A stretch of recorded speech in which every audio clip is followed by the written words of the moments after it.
بسم اللہ الرحمن الرحیم۔ دیکھو رمضان تو آ گیا، سر پہ آ گیا۔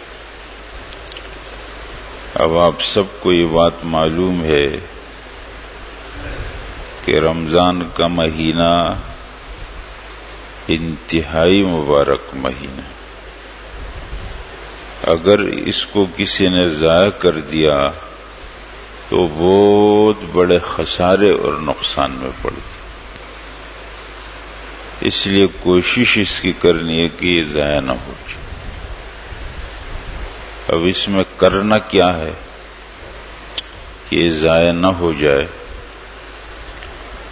تو اس میں اللہ نے خود بتا دیا ہے، اللہ کی شریعت میں خود مقرر کر دیا۔ اس میں دن میں روزے ہیں، رات میں تراویح۔ ٹھیک ہو گیا؟ یہ دو وہ عمل ہیں جو اور مہینوں میں نہیں ہوتے، اس مہینے کے ساتھ خاص۔ تو ایسا ہو جاتا ہے جیسے کسی موسم کا اپنا ایک خاص پھل ہوتا۔ تو رمضان کے مہینے کا خاص پھل یہ دو عمل۔ ان دو عملوں میں کوئی کوتاہی نہ ہو جائے۔ لیکن حضرات ایک بات ہے بہت توجہ سے سمجھنے کی، اللہ جل جلالہ کا جو دین ہے نا، جو دین حق ہے، دین اسلام ہے، اس میں اللہ اپنے بندوں کو حکم دیتے ہیں کہ یہ کرو اور یہ مت کرو۔ یہ تو ہوتا ہے حکم، لیکن اس حکم کو کرنے یا نہ کرنے کا جو طریقہ ہوتا ہے، سلیقہ ہوتا ہے، اس کو کہتے ہیں ادب۔ ہاں، اللہ جل جلالہ کی شریعت میں اگر آپ دیکھیں گے تو ہم نے اپنے مشائخ اور اساتذہ سے یہ بات سنی ہے کہ ایک حصہ حکم ہے اور 3 حصہ آداب۔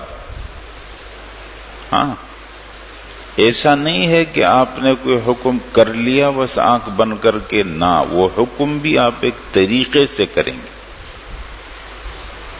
جب آپ اس طریقے سے اس حکم کو کریں گے تو اس کا اثر اور نتیجہ آپ کی زندگی میں آئے گا۔ یہ ایسا نہیں ہے کہ ہم لوگ ایک عمل کر رہے ہیں اور ٹوٹل پورا کر رہے ہیں۔ اللہ جل جلالہ کے ہر حکم میں اللہ نے اثرات رکھے، نتائج رکھے۔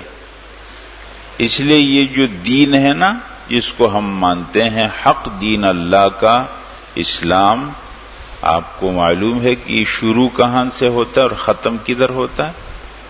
یہ شروع دل سے ہوتا ہے اور ختم بھی دل پر ہوتا ہے۔ کیسے؟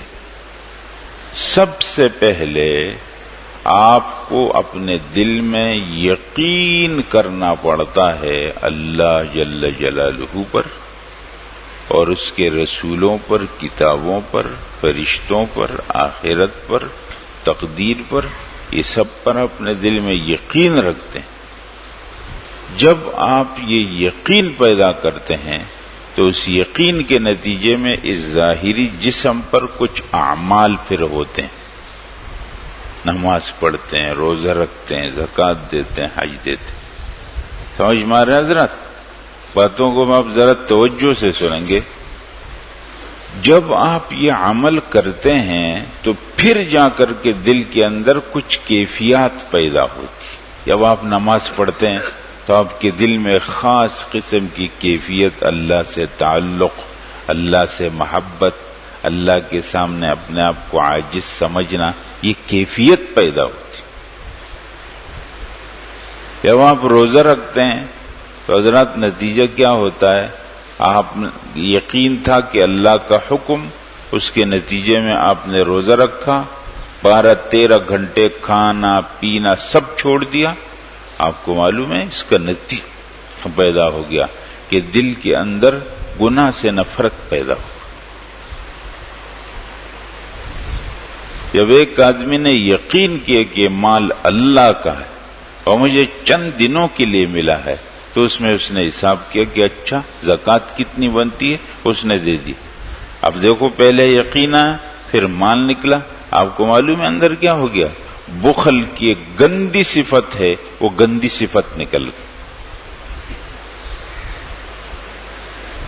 ایک آدمی حج کرتا ہے، اس کا یقین ہے کہ اللہ سے میرا اللہ پر ایمان، اور اس کے نتیجے میں وہ گیا، اپنا پیسہ لگایا، اپنے گھر والوں سے الگ ہوا، اور کفن کے کپڑے پہنے، اور بیت اللہ کے گرد چکر لگایا، صفا مروہ، پھر منا، پھر عرفات، مزدلفہ، یہ سب عمل کیے۔ بالکل پاگل مجنون نہیں ہوتا، ویسا عمل اس نے کیا۔ حضرت اس کے نتیجے میں کیا ہو گیا؟ وہ اللہ کا عاشق ہو گیا۔ ہر عمل کا ایک نتیجہ، لیکن یہ نتیجہ ملتا اس وقت ہے جب آپ کسی عمل کو آداب کے ساتھ کریں، ٹوٹل نہیں پورا کرنا۔ اس لیے روزہ رکھیں گے، روزے میں آپ کیا کرتے ہیں معلوم ہے حضرات؟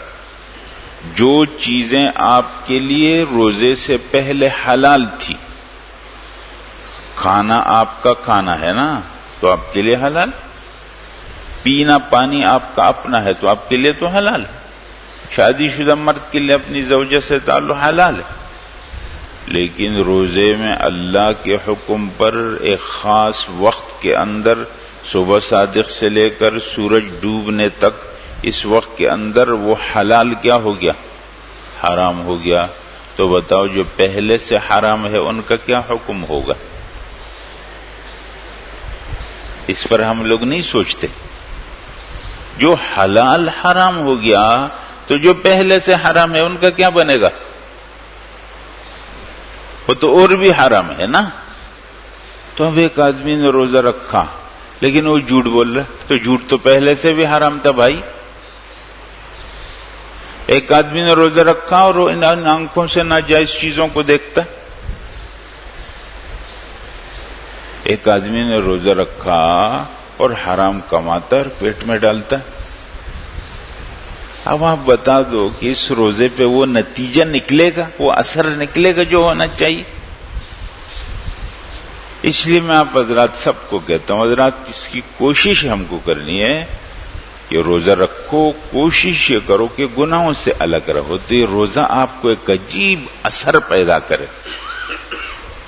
غلط ماحول سے کوشش کرو کہ الگ رہو۔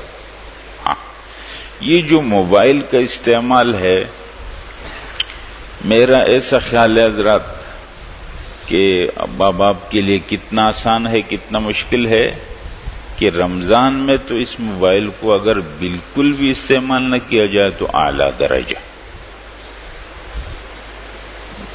اور اگر آپ کے لیے مشکل ہے تو ایسے وقتوں میں اس کو کھولو جو آپ کی ضرورت کا وقت ہے، ورنہ تو بند کر دو۔ پرسکون رمضان گزارنا ہے اور اس میں کام کرنا ہے۔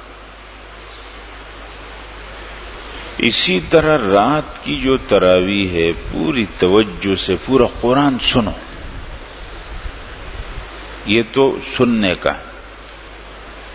اصل جو ایک اور بات ہے حضرات کہ رمضان کا مہینہ قرآن کا مہینہ ہے۔ رمضان کا مہینہ کس کا مہینہ ہے حضرات؟ قرآن کا مہینہ۔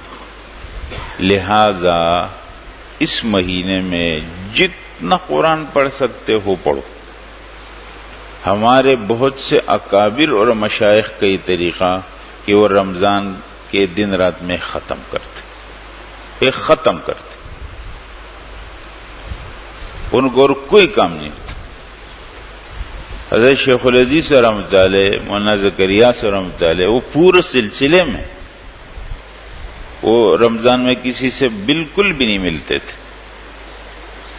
ہمارے ان کے جو شاگرد تھے اور ان کے خاص ساتھی تھے، مولانا حبیب اللہ صاحب، شیخ حبیب اللہ صاحب مدینہ منورہ میں، وہ میرے استاد ہیں۔ تو میں پچھلے سال حضرت کو فون کیا کہ حضرت، بلکہ انہوں نے فرمایا تھا، ہمارے دوسرے بھائی صاحب قاری عنایت الرحمان صاحب کو گئے تھے مدینہ منورہ، تو شیخ صاحب نے ان کو فرمایا کہ الطاف کو بولو کہ میرے پاس آ جائے. ان کو تو انتقال ہو گیا پچھلے سال. تو میں نے حضرت کو فون کیا کہ حضرت میں رمضان میں آ جاؤں. فرمایا رمضان میں آپ سے نہیں ملوں گا. صاف فرما دیا رمضان میں آپ سے نہیں ملوں گا. تو فرمایا ہمارے ہاں تو رمضان بخار کی طرح آتا ہے، پھر نہیں ملتے ہم کسی سے. اس لیے میں گیا بھی تو 1-2 دفعہ ملاقات ہوئی. فرمایا اصل ملاقات ہوگی زندہ رہے انشاءاللہ تو عید کے بعد. تو قرآن کریم کثرت کے ساتھ پڑھو. بس جتنا آپ کو وقت ملتا ہے قرآن رکھو. اپنے گھروں میں قرآن کو ظاہر جگہوں پر رکھو. قرآن تیار کر کے رکھ دو. گھروں کے لیے جو سامان لاتے ہو نا رمضان کا، ان میں قرآن بھی لیو. گھروں میں رکھ دو تاکہ خود پڑھو، خواتین پڑھیں، بچیاں پڑھیں، بچے پڑھیں. گھر میں ماحول بناؤ قرآن کا. سمجھ میں تسبیح لگا دیا گھر کے اندر، ذکر کرو. حضرات میری بات کچھ لمبی ہو جائے گی لیکن میں ضروری باتیں آپ سے کرنا چاہتا ہوں، ٹھیک ہے؟ کیوں کل کو رمضان ہو جائے. میں آپ لوگوں کو حضرات ایک اور بات ہے کہ دیکھو، آپ میں سے جس نے قرآن نہیں پڑھا یا جس کا قرآن پڑھا تو ہے لیکن وہ ٹھیک نہیں ہے پوری طرح، تو اس میں آپ لوگوں کو دیر نہیں کرنی چاہیے. اسی رمضان سے شروع کرو. بار بیٹھتے ہیں ساتھی، میں خود ان کے ساتھ بیٹھتا ہوں. آپ لوگ یہی رمضان سے پڑھنا شروع کر. فجر کے بعد کلاس لگتی ہے اشراق تک، مختصر سا وقت ہے. آپ پورے اشراق تک بیٹھ سکتے ہیں، بیٹھیں. ورنہ تو اپنا سبق لے لیں، تھوڑا سا یاد کریں اور جائیں اپنے گھر. اس مہینے میں جنہوں نے قرآن نہیں پڑھا، حضرات یہ ارادہ کر لو کہ وہ قرآن ٹھیک پڑھنا شروع کر دیں. سمجھ میں بات آ گئی؟ تو یہ رمضان کا مہینہ اس حوالے سے یہ چند باتیں ہو گئی. انشاءاللہ باقی تو رہیں گے، بیٹھیں گے، باتیں چلتی رہیں گی. اصل توجہ ہماری اس پر ہونی چاہیے کہ ہمارا وقت فالتو جگہوں میں ضائع نہ ہو جائے. سمجھ میں آ گئی؟ ہاں، اس کا جتنا اہتمام ہوگا تو رمضان ہمارے لیے مبارک بن جائے. اللہ سب کو عمل کی توفیق.